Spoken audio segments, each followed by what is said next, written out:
Today I'm comparing the Potensic Atom 2 versus the SkyRover S1, but there is a small catch.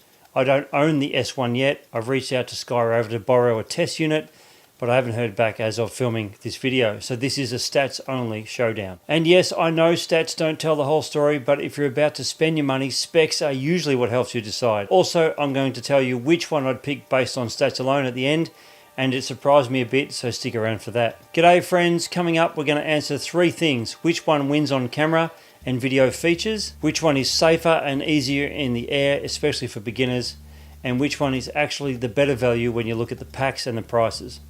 Now, quick transparency, I do own the Potensic Atom 1 and 2, this is the 2, and I'm familiar with Potensic's ecosystem and I do love their drones, but I'm not going to pretend I've flown the S1. So what you're getting here is a clean, honest comparison of what each drone claims and includes, and then later, if I get the S1 in hand, we'll do the real-world test where I can test both of them to the limit.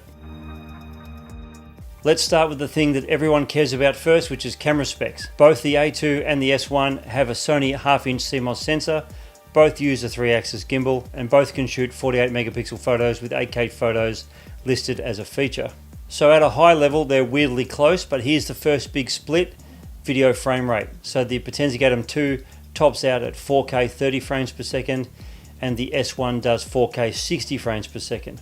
And that matters because 4K 60 gives you smoother motion and better slow motion options without dropping resolution. Now for tracking features, both drones are clearly aiming at the solo creator crowd. The SkyRover S1 has auto track and spotlight, and the Potensic Atom 2 has AI track, spotlight and parallel track. Both drones have return to home, both have quick shots, and both have waypoint flying and cruise control, which I love because sometimes you just want the drone to fly like it's on rails and you don't have to worry about it.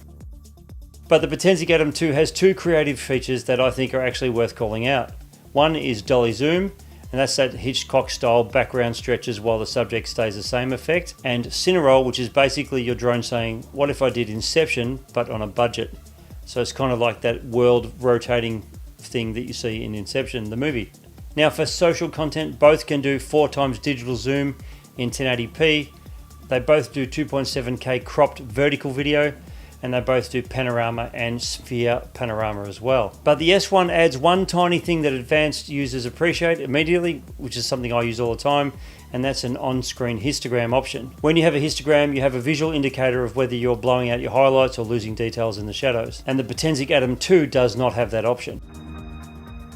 Next we're going to talk about range and flight time. The S1 claims 11.8 kilometer range, and the Potensic Atom 2 claims 10 kilometer range. Now in real life, you're not flying 11.8 k's away with a drone of this size because generally your battery will run out before you could go up and back in that time.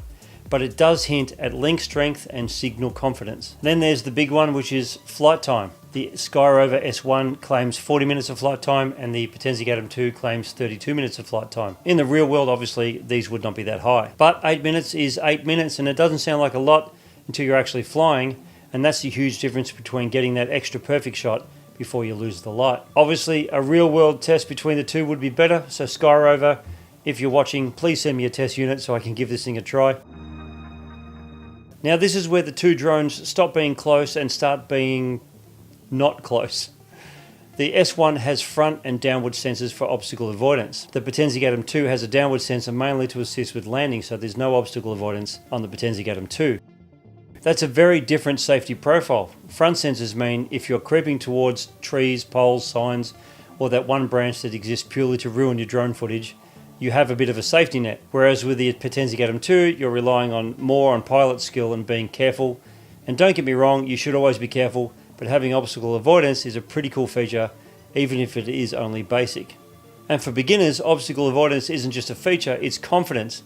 It reduces anxiety, and it makes you fly more, and flying more is how you get better at what you're doing.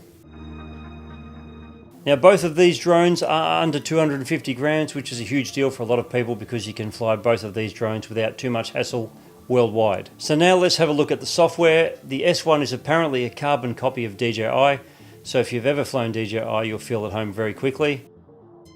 But the Atom 2 uses Potensic's Eve app, also beginner friendly, but it's their own layout and system. Now let's talk about controller options. The S1 controller uses your phone as the screen, and the Potensic Atom 2 has the same standard setup with your phone as well, Plus you can upgrade to a PTD-1 controller, which is this one here, with a built-in screen, and it's pretty decent, but it is an extra cost, of course. The PTD-1 option is a real quality of life thing if you hate cables, sun glare, or just want to feel a little bit more professional when you're out flying, but it's not a necessity because the standard controller that comes with the Potensic Atom 2 is a damn good controller. It just uses your phone. Now this part matters if you edit your footage seriously, if you're not just chucking your footage online, if you're actually into editing your footage. The Potensic Atom 2 can shoot in log. Potensic calls it P-log, but the S1 does not have that log option. So if you love color grading and you want maximum flexibility, that's a big win for the Atom 2. So between the two right now, the S1 looks like the safer, longer flying, higher frame rate drone, and the Atom 2 looks like the more creative modes and log plus optional screen controller drone. Now look at prices, and I'll say at the time of filming because sales prices change faster than my wife's mind. With the S1, the standard pack is $269 on sale right now, but it's usually $349, and the Fly More combo is $389 on sale, usually $499. The Atom 2 pricing, the standard pack is $339.99, and the Fly More combo is $459.99. If you want the Fly More combo with the PTD-1 controller, which is the one with the screen, it is $519.99. So overall, they're very close, especially if you're comparing Fly More combos.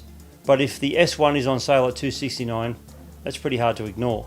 Okay, based purely on stats, not feel, not footage quality in real wind, not how reliable the tracking is, just what's on paper, I have to say that my pick is the SkyRover S1. It comes down to three things really. 40 minutes flight time versus 32, that's massive in real shooting. Front and down obstacle avoidance for beginners, that can be the difference between flying confidently and flying once a month because you're scared you'll crash. And an option for the histogram, I use it all the time on my DJI drones, and it's something I miss on the Atom 2.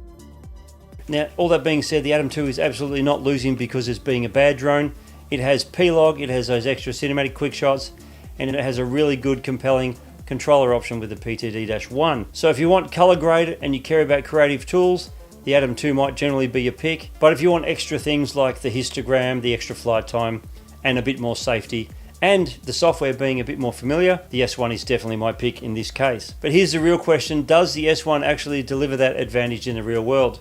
Does 4K 60 look better than 4K 30? Is the tracking smooth? Do the sensors save you? Or do they freak out near branches like some drones do? If SkyRover gets back to me and I can borrow a unit, we'll do the proper comparison, same location, same light, same move, same wind, and we'll find out which one actually wins in the air, not just on the spec sheet.